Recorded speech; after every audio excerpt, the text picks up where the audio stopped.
Félix Zogo, l'actualité a été frappée, l'actualité de ce dimanche a été frappée par l'interruption d'une émission sur 90.5 FM, Radio Tchémini Siantou, une émission connue, Zapresse, alors qu'on faisait le bilan, elles comptaient les morts dans le nord-ouest et le sud-ouest, ils faisaient état d'une centaine de morts. L'antenne a été coupée, l'émission a été arrêtée officiellement sur la demande du président général du groupe Siantou, M. Lucien Wantou Siantou. Mais officieusement, il y en a qui voient la main du ministère de la Communication.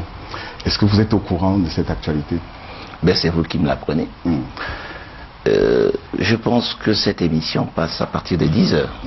Ce que je puis vous dire... 10h30 précisément. Voilà, ce que je puis vous dire, c'est qu'à cette heure-là, le ministre fait son sport, fait son jogging, le MINCOM. À cette heure-là, il est au jogging. Donc, voilà, vous êtes journaliste, vous pouvez deviner la suite. À moins qu'il n'ait suivi cette émission à partir de son téléphone portable. Ce qui se fait parfois? Je n'en sais rien du tout. Je ne sais pas quel usage il fait de son téléphone portable. Est-ce qu'on pourrait imaginer que n'importe qui aujourd'hui peut faire interrompre une émission dans un média au Cameroun? Mais cette question venant de vous, Christophe Bebiokono, m'étonne. Parce que vous êtes un journaliste chevronné. Vous savez que le premier acte du journalisme, c'est la sélection.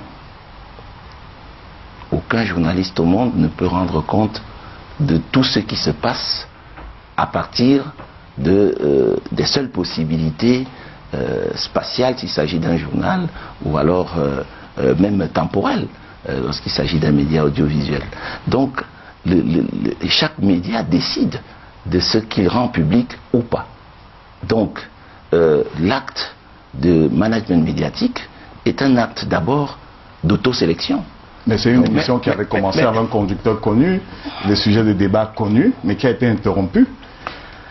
Donc écoutez, toutes les discriminations ont été faites avant. Bon, on ne peut pas imaginer que la même chaîne se soit auto-censurée en cours d'édition d'une émission. Vous savez, vous me posez la question. Mais en fait, elle est très maladroite, pardonnez-moi.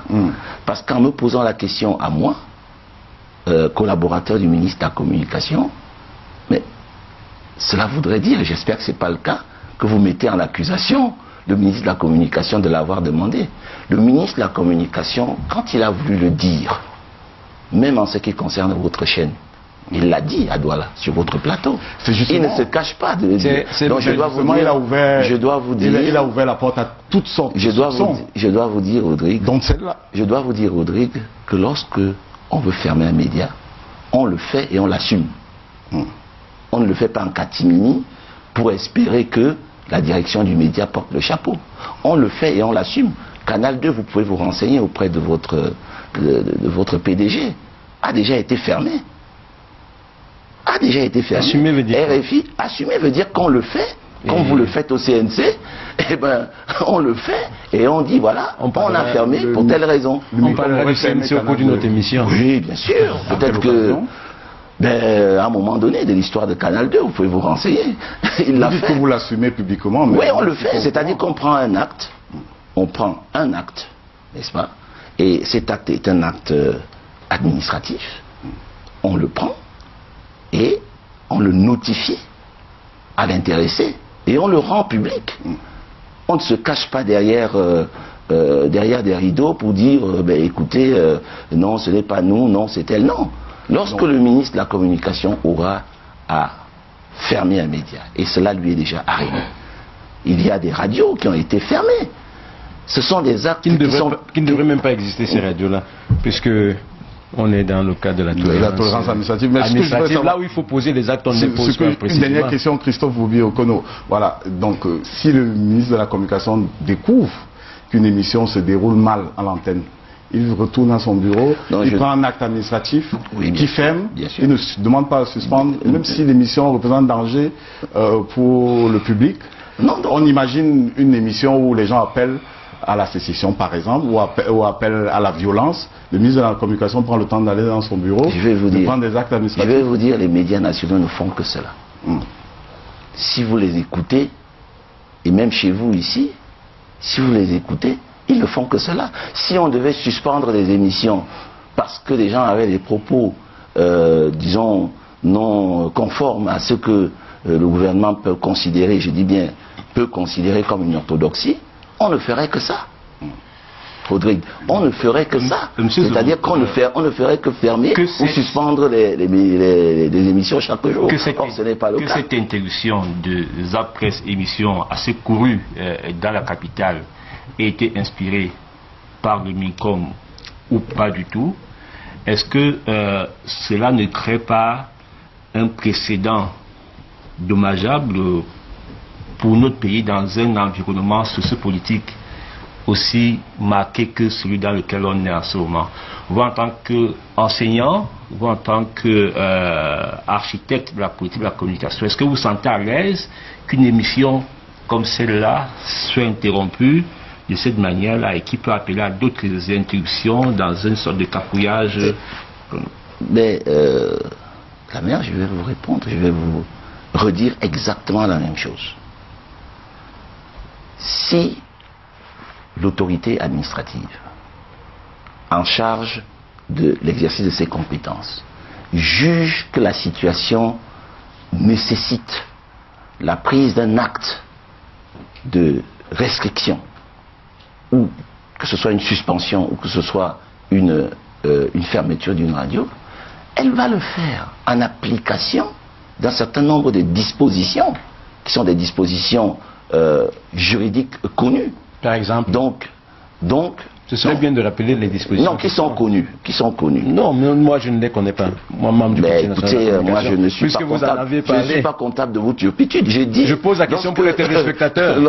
Je pose la question pour les téléspectateurs. Vous pouvez aussi les informer. Je pose la question, c'est vous qui êtes aujourd'hui. C'est vous qui êtes là pour répondre aux questions. Voilà. Alors, quelles sont les dispositions, quelles seraient les dispositions qui permettent au ministre de la Communication de se lever comme ça un matin et de fermer une radio? Vous dites se lever un matin, vous voyez? Oui, bien sûr. Vous voyez ce que vous dites? Vous êtes complètement à côté de la plaque. Vous voyez ce que vous dites? Je vous ai posé une question. Se lever un matin. Moi, je vous dis. Ne contournez pas la question, monsieur Zogo. Je vous dis. La question, c'est quelles sont les dispositions légales qui permettent au ministre de la Communication de faire. Retirer d'abord le fait de se lever un matin.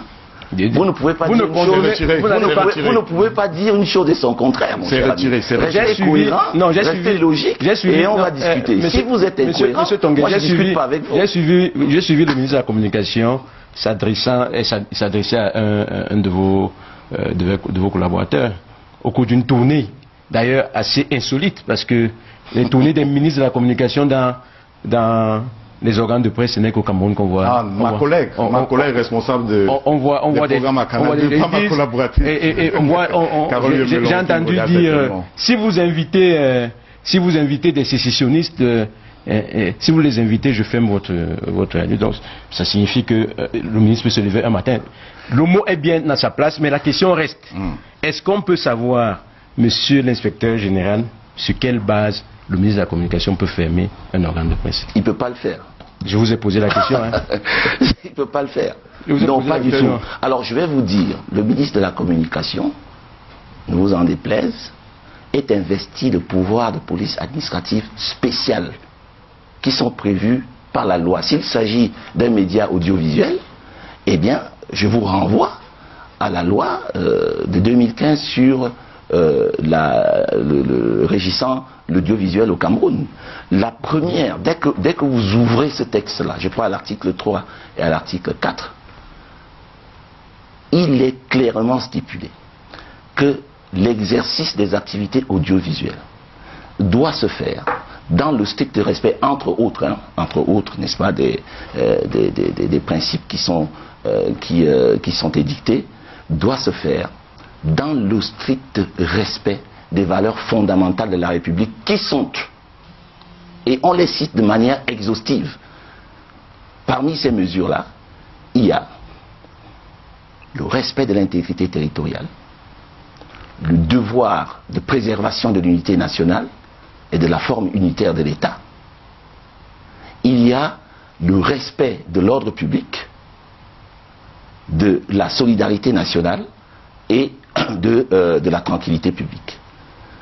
Évidemment, lorsqu'on élabore des textes, lorsqu'on a édicté un principe qui s'impose, eh bien on prévoit les sanctions.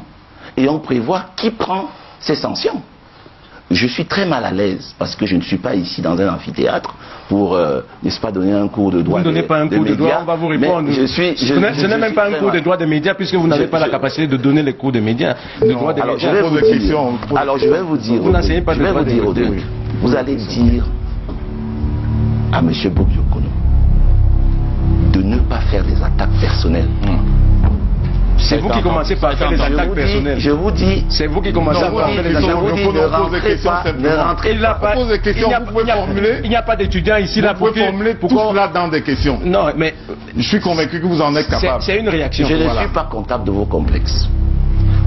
Je n'en ai pas. Vous avez compris? Félix Zogo, donc vraiment, moi nous sommes qu'à l'entame de l'émission. Moi je n'en parlerai pas. Donc nous sommes ici pour faire une émission civilisée. S'il y a des gens qui, sous le couvert de poser des questions, formulent des attaques individuelles, je puis leur répondre, mais non, dans mon principe, dans mes principes, je laisse toujours les choses basses mourir de leur propre poison. Je ne vous répondrai donc pas. Je vais vous poser la question tout à l'heure. Je vais vous poser la question tout à l'heure. En tout cas, on va permettre à la réalisation de faire retomber la température sur ce plateau. Nous allons donc prendre Karel Mesati avec quelques minutes d'avance. Ce sera pour les préférences, les vôtres, professeur.